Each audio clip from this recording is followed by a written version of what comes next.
My name is Joe Michael, and for most of my life, I've been covered in grease, sweat, and silence.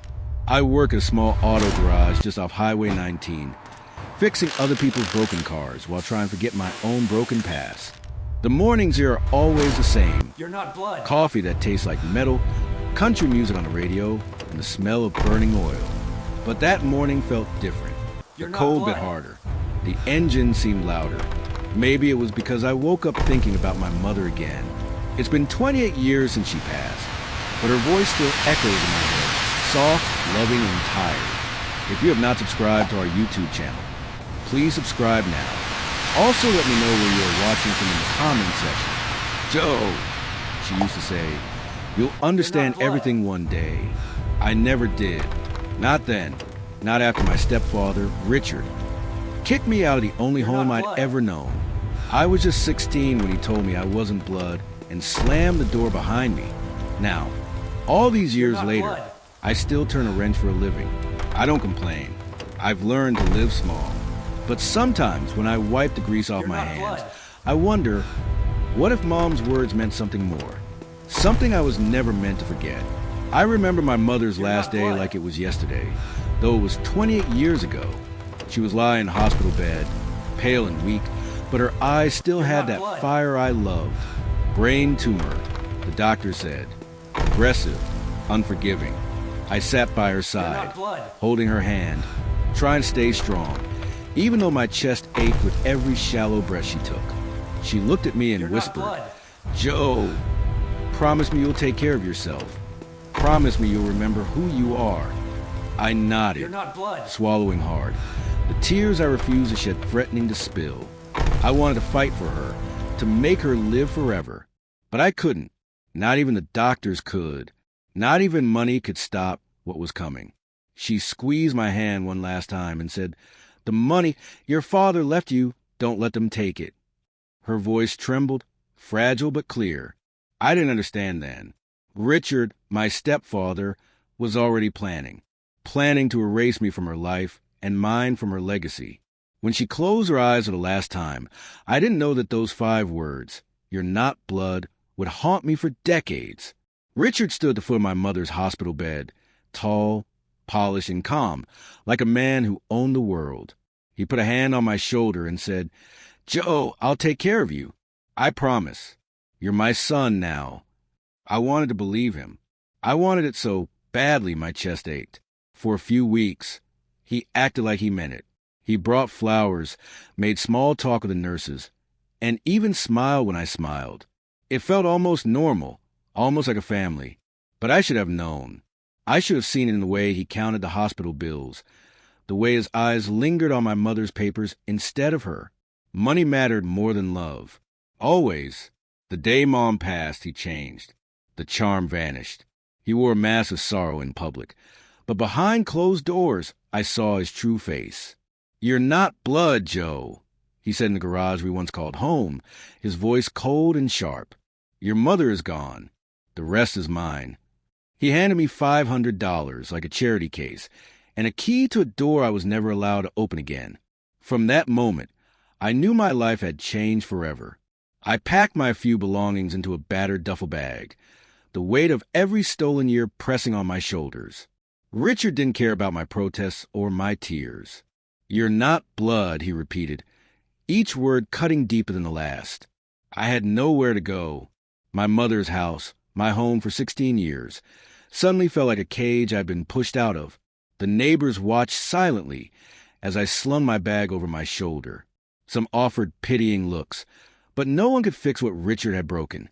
I walked out the front door, my heart heavy, my hands shaking from anger and disbelief. The streets were empty that afternoon, except for the hum of distant traffic and the occasional bark of a dog. I slept that night in my father's old truck, parked behind the grocery store where I used to go with Mom. Cold metal pressed into my back, and the engine's faint rumble was my only company. I stared at the ceiling, thinking about everything I'd lost, my home, my mother, my name. Richard had taken more than money. He had taken my life, my identity, and the chance to grow up knowing I belonged. But I swore silently, in the dark, that one day, I would reclaim everything. The months after that day blurred together.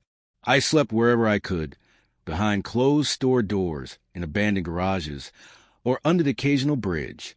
The nights were cold, the wind biting through the thin jacket I clutched like armor. Hunger gnawed at me constantly, and shame walked beside me every step I took. I worked odd jobs, washing dishes, delivering papers, anything that paid a few dollars. Some days I went hungry to pay for a cheap motel or a safe corner to rest. I learned quickly that people don't care about a kid with no home and no money. The world moves fast, and it leaves the weak behind. Every time I thought about Richard, my hands shook. He lived in the house I grew up in, surrounded by everything my mother had built. He wore her furniture, her art, her fortune like armor. And me? I had nothing. Yet, even in the dark, I held on to my mother's words. You'll understand everything one day. They were the only thing keeping me going. I promised myself that no matter how long it took, no matter how far I had to crawl, I would rise. I would survive. And one day, I would make Richard pay. By the time I was 18, I found steady work at a small auto garage on the edge of town. It wasn't glamorous, and the pay barely covered rent for a tiny apartment above a closed-down diner, but it was honest work. For the first time in years, I had a place to sleep that didn't feel like a cave and a routine that kept me alive. The garage smelled like oil, tires, and hard work. The men there didn't care about my past or my stolen inheritance. They cared about whether I could fix a car without breaking it. I was good at it. I learned quickly, under promise, over-deliver. It was a motto my mother had whispered once, and I clung to it now like a lifeline. Even so, every time I turned a wrench, my mind wandered to Richard, to the house I'd lost, to the money he stole, and to my mother's final words. They burned in my chest like fire. But for now, I focus on the present, on survival, on building a life small but mine. I didn't know then that one ordinary Tuesday morning, everything would change again, that a single briefcase would arrive and my quiet, broken life would collide with the truth I had been waiting decades to find. It was just another Tuesday when a sleek black car pulled into the garage, gleaming in the morning sun. The kind of car I'd only seen in magazines or parked outside office buildings downtown. Its owner stepped out, sharply dressed, checking his phone like the world would end if he missed a single email. Need a full service, he said, barely looking at me. His name tag read Gregory Nolan. I nodded, trying not to show how out of place he made me feel. I've seen a lot of cars, but this one, it carried an air of money, power, and secrets. As I lifted the hood and inspected the engine, my hands moved automatically, trained by years of hard work. But then my eyes wandered to the trunk. Something small and stiff caught my attention.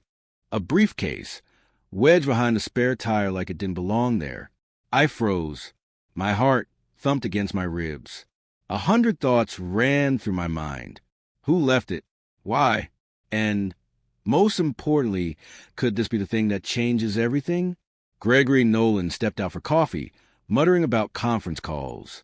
I was left alone with the briefcase, and suddenly, the quiet life I had built felt like it was about to shatter. I crouched by the trunk, my hands hovering over the leather briefcase. It was Italian, expensive, and out of place in a dusty garage. My instinct screamed to leave it alone, but curiosity, and something deeper, pulled me forward. I knocked it gently, and the latch clicked. Papers tumbled out, and I froze, scanning the first sheet. It was printed on official letterhead. Words jumped off the page. Estate fraud investigation, Anderson case, 2006. My mother's maiden name stared back at me. My chest tightened. I pulled out more papers, each one revealing a piece of a puzzle I didn't want to face but couldn't look away from. Bank statements, forged signatures, and documents showing my mother's estate was stolen, the same estate Richard had claimed. Every page burned in my hands. Proof that he had lied, cheated, and stolen everything.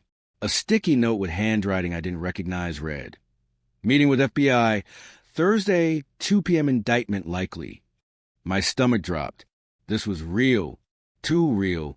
I glanced up through the garage window. Nolan was still across the street, waiting for coffee, unaware that he just delivered a lifetime of truth into my hands. My hands shook as I gathered the papers, knowing one thing for certain. Nothing would ever be the same again. I spread the papers across the garage floor, my greasy fingers leaving smudges on the crisp sheets. Bank statements, legal letters, and notes from a forger stared up at me. Every document pointed to the same horrifying truth. Richard had stolen my inheritance. All of it. My mother's fortune, my family's legacy. Gone. One sheet showed a side-by-side comparison of signatures. My mother's true signature was strong and flowing. The forged one, dated the month before her death, was shaky and unnatural. My hand shook as I traced the lines with my finger, barely able to breathe. Every stroke screamed betrayal. There was a typed statement from my uncle, Theodore Anderson, confirming he had known about the forgery years ago and had been searching for me ever since. He had tried to protect me, to keep my mother's true will safe. I sank to the floor, chest tight, trying to process 28 years of lies, lost opportunities, and stolen dreams. I remembered every cold night in my truck, every empty meal, every time I wished for justice. And now here was proof, the life I had been denied, the money that was mine by right, all hidden in an ordinary briefcase. My time of waiting was over. I couldn't believe the numbers. $94 million. My inheritance. Gone.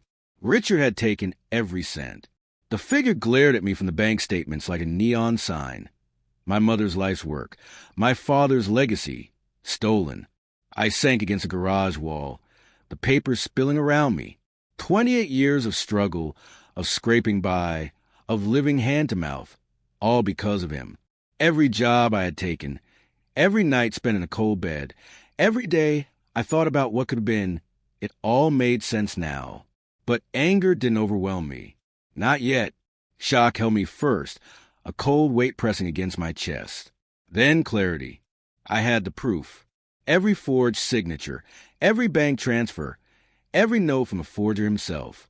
Richard's greed had left a trail, and I was standing on it. I remember my mother's last words. Don't let them take it. I had failed her once, letting Richard steal her legacy. But now I had a chance to fight back, to claim what was mine, to honor her memory, to make him pay. For the first time in decades, hope mixed with the anger in my chest. I wasn't powerless anymore. I had the evidence, and soon justice would follow. I spent the night staring at the papers, trying to piece it all together. By morning, I knew I couldn't do this alone. I needed help. Someone who understood the law, someone who could make sense of the mess Richard had created. I called an old family friend, Mr. Harlan, a lawyer who had once helped my mother with small estate matters. I explained everything, my voice tight with anger and disbelief. He listened, silent at first, then muttered, "Joe, this is bigger than I imagined." We met the next day in his office, a room filled with leather chairs and shelves stacked with law books. He examined every document, his brow furrowed, flipping through the papers carefully. "This is strong evidence," he said finally. "Forgery, fraud, stolen assets, all of it points directly to Richard." I felt a flicker of hope. For the first time in years, someone believed me, not just as a son, but as the rightful heir. Mr. Harlan leaned back, a determined look in his eyes. "We can start the process to reclaim your inheritance. It won't be easy and it won't be quick, but we'll get justice." For the first time, I felt like the scales might finally tip in my favor.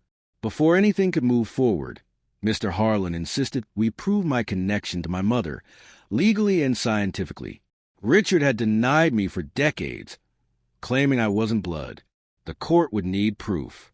I agreed, though my stomach twisted at the thought. A simple cheek swab, they said, yet it felt monumental.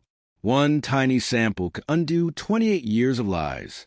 The lab technician was kind, patient, explaining every step as she collected my DNA.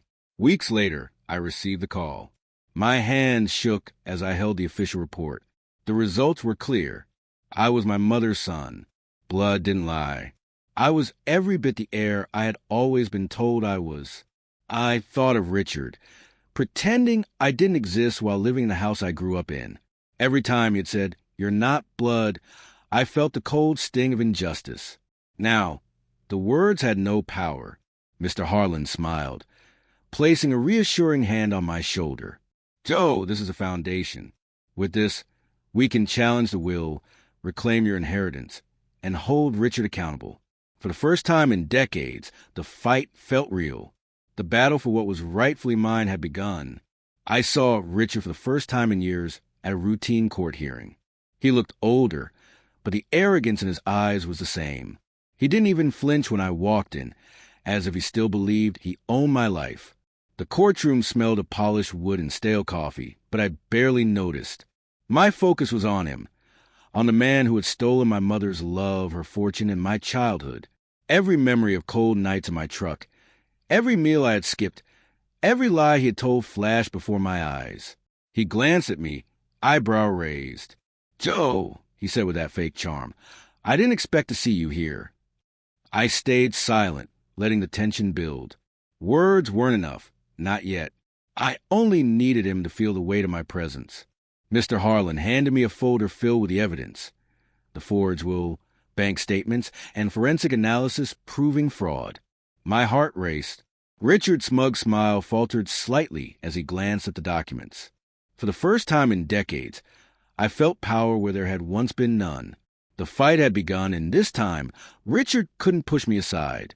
The courtroom buzzed as Mr. Harlan began presenting the evidence. I watched Richard shift in his seat, his confidence cracking with each page displayed. The forged will, the shaky signature, the bank transfers, all laid bare. A forensic analyst explained how my mother's signature had been traced, highlighting the irregularities. Every detail pointed to Richard's deception. I felt a mix of anger and satisfaction as the truth unfolded in front of everyone. 28 years of lies were being exposed. Then came the emails from the forger, Mitchell Breener, detailing every step he took under Richard's instructions. Every note, every transaction, every payment. It was all documented. The court gasped at the audacity and scale of the theft. Richard tried to interrupt, but the judge silenced him with a sharp glance. I watched him sweat, realizing that his carefully constructed world was crumbling. As the day ended, the judge didn't make a ruling yet, but I left the courtroom with a sense of triumph. The papers, the proof, the painstaking work of my uncle and Mr. Harlan, they had restored my dignity. For the first time since my mother's death, I felt hope. The scales of justice were tipping, and Richard's reign of theft and lies was about to meet its reckoning. Word of the evidence spread quickly. By the next morning, the air around Richard had changed. The once calm, confident man was a storm of nerves and frustration. I saw him from across the street, pacing in front of his luxury car, muttering under his breath like the world had turned against him. Inside, his lawyer scrambled, flipping through files and whispering urgently. Richard's arrogance had evaporated. Every corner of his perfect life, the mansion, the cars, the investments built on my mother's fortune, was suddenly under threat. I felt a quiet satisfaction watching unfold. For decades, he had made me powerless. Now I was a storm. He tried calling me multiple times, leaving messages full of false charm and feigned concern. I didn't answer.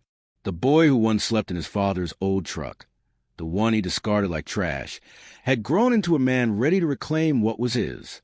By the end of the day, his panic had reached the staff, the neighbors, even the media. I walked past his house, unseen, feeling the weight of every stolen year lift slightly. One thing was clear. Richard knew his time control was over.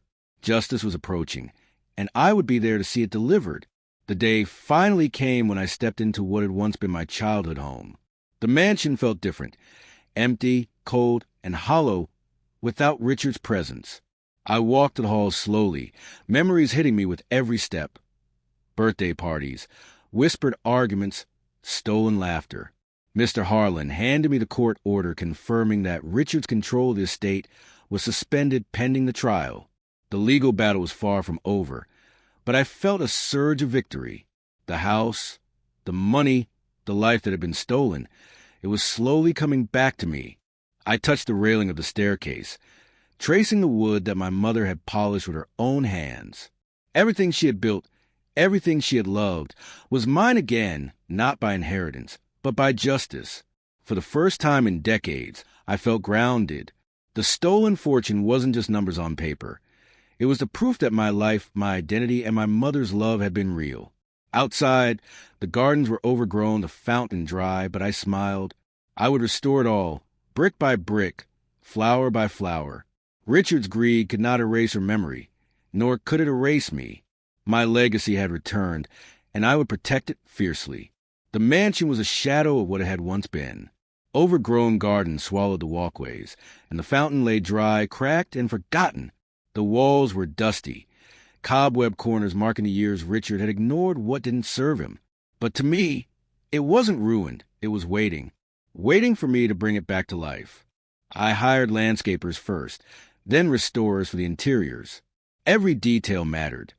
The original wallpaper, the chandeliers, the hardwood floors my mother had polished herself.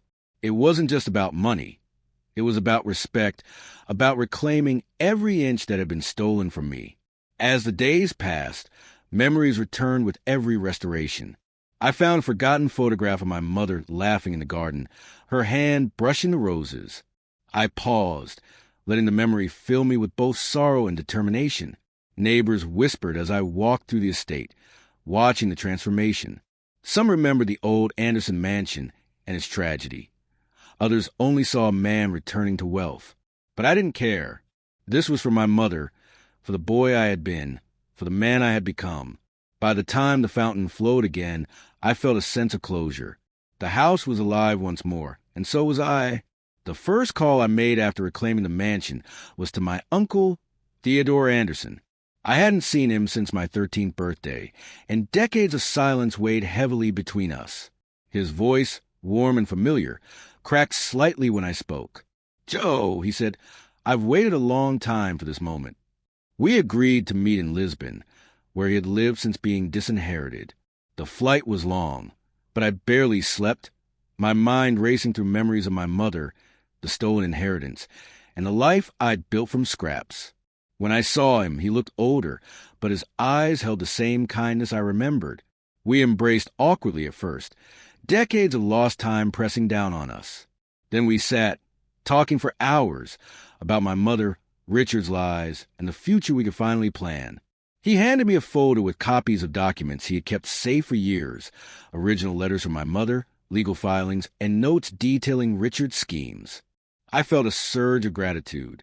He had been fighting for me silently, ensuring I had a chance at justice even when I was too young to understand.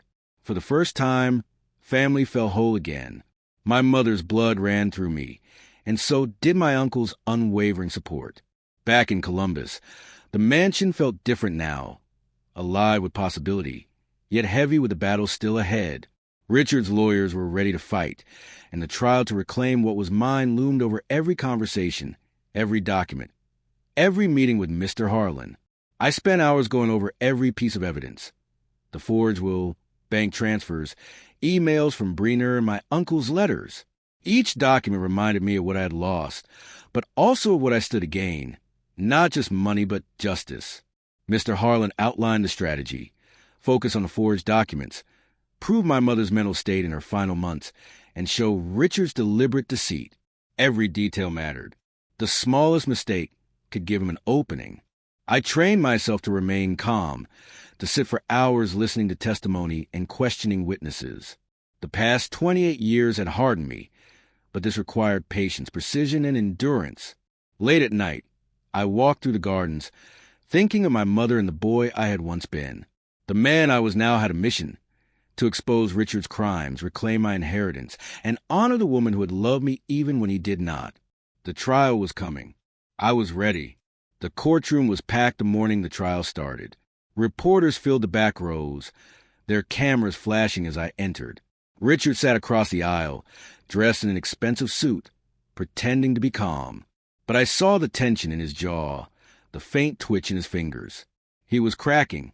Judge Keller called the session to order. Mr. Harlan opened with a calm, firm voice. "This is a case of betrayal, fraud, and theft within a family." Joe Michael was denied his inheritance, his identity, and his future by the very man who should have protected him.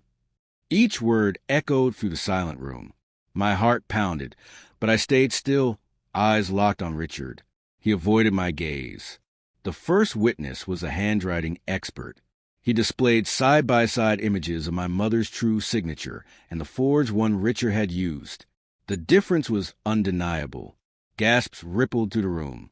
Richard's lawyer objected again and again, but the evidence kept stacking against him. The documents, the DNA test, the forger's confession, it all painted a single, undeniable picture. As the judge called for a recess, I exhaled deeply. The truth was finally out in the open. Richard's empire of lies was beginning to crumble. The next morning, the courtroom was tense. Everyone waited as Mitchell Breener, the forger, was brought to the stand. His hand shook slightly as he raised his right hand and swore to tell the truth. For years, he had hidden behind fake names and secret payments, but now there was nowhere left to run. Mr. Harlan started simply. Mr. Breener, did Richard Anderson hire you to forge a will? Breener swallowed hard. Yes, he paid me $50,000 to copy Mrs. Anderson's handwriting. He said it was just a formality, that the family already agreed to the changes. The courtroom buzzed. Richard's lawyer tried to object, but the judge allowed it. Mr. Harlan pressed further, holding up the fake will. And is this your work? Breener nodded, every word. I watched Richard's face turn pale. The mask was slipping. The lies were unraveling right in front of everyone. Breener went on to describe meetings, payments, and even a briefcase where the original documents were kept, the very same one that had found its way into my hands. As he stepped down, I felt an almost electric silence fill the room. The truth was no longer hidden. It was alive, undeniable, and damning. When it was Richard's turn to testify, the air in the courtroom grew heavy. He walked to the stand slowly, his confidence forced, his smile brittle. For decades he had lied with ease, but today every eye in that room saw through him. His lawyer began softly. Mr. Anderson, did you forge your sister-in-law's will? Richard gave a short laugh. Of course not. This is all a misunderstanding. My nephew is confused. He's been manipulated by greedy people. He looked directly at me then, the same cold stare I remember from my youth. He was never part of this family. My brother's wife admitted as much. My blood boiled, but I stayed silent. Mr. Harlan rose for cross-examination. Mr. Anderson, are you aware that a DNA test confirms Joe Michael as your biological nephew? The color drained from Richard's face. Mr. Harlan continued, voice sharp as glass. And that the man who forged will confess, under oath, that you paid him? Richard fumbled for words, sweat forming on his forehead. They're lying, he stammered. All of them. But the truth was louder than his denial. As the judge called for adjournment, Richard's hands trembled. The man who once controlled everything was finally losing it all. The final day of the trial arrived like a storm. I barely slept the night before. Pacing the halls of the mansion, my heart caught between fear and hope. 28 years of pain, loss, and survival all came down to this moment. The courtroom was silent as Judge Keller entered. Richard sat stiffly beside his lawyer, eyes dark and distant. Mr. Harlan gave me a small nod, steady, confident. The judge began reading her statement. Her tone was calm, deliberate, each word cutting through the tension. After reviewing all evidence presented, including the DNA results, verified forgeries, and financial records, the court finds in favor of the plaintiff, Joe Michael Anderson. I froze. The words hit like thunder.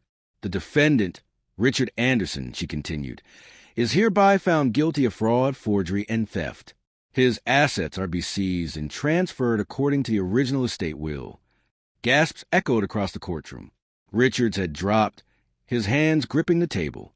For the first time, he looked small, broken.